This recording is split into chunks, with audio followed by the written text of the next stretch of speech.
Hello there, my name is Mark Barnabas, your data protection pal, and today I would really want to talk about this very major cyber attack that just happened in the US just about a couple weeks ago on the 10th or 11th of May, depending on which time zone you are at. What happened was a group of hackers made a very sophisticated attack on a fuel pipeline in US where it almost kind of crippled the entire East Coast. And I suspect that because of this attack, all the share prices went red.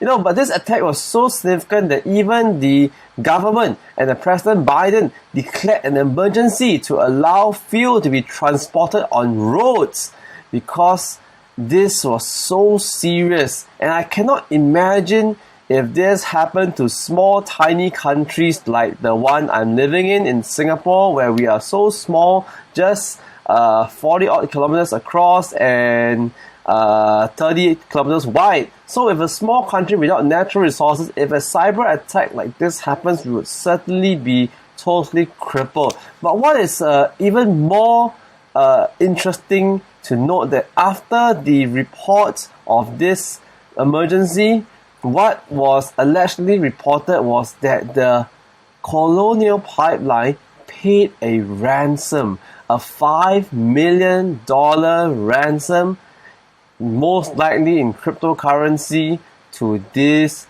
group of hackers, who very interestingly said somewhere in a different article, they said, we don't mean any harm, we just wanted some money. So this brings forward to several issues on the table. First, are our organizations, companies, governments safe from cyber attacks?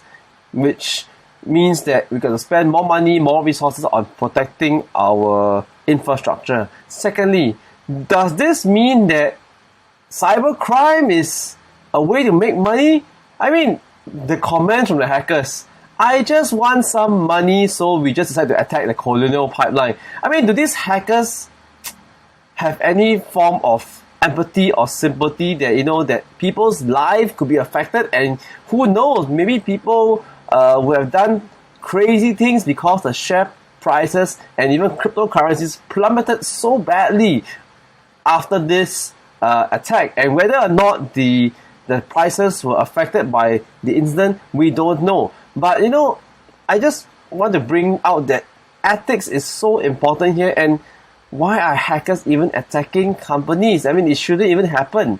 So ransomware attacks are so common nowadays, even so common that the recent article just yesterday on the 24th of May noted that ransomware is now the leading cyber threat vector, and it's getting worse. What is the world coming to nowadays? I mean, we have the pandemic right now still looming around, with Singapore being on semi-lockdown, several countries going on to handle the third wave, fourth wave, and many other issues. I really think and hope that the world gets better, and we all need to work together to get this right and work better together to eradicate the bad and wrongdoings of these people. So everybody needs to be cyber safe, needs to be taught the right ethics, and I really believe it begins in school. So if you are running a business, we really cannot ignore cyber attacks, because there are some bad heads out there who really will do bad things like the Colonial Pipeline.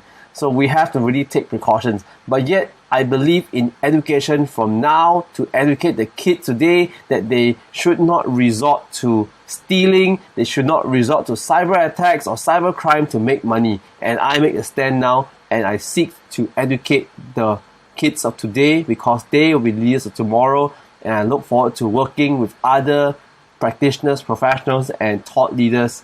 And I wish everyone well in this pandemic and in this age where we are so vulnerable to cyber attacks. So this is Mark Barnabas, your data protection pal. I wish you safety, and do your best to be safe and spread cyber hygiene habits all over your organization to make sure everyone is safe and sound. So this is Mark Barnabas, your data protection pal. Be good and be safe.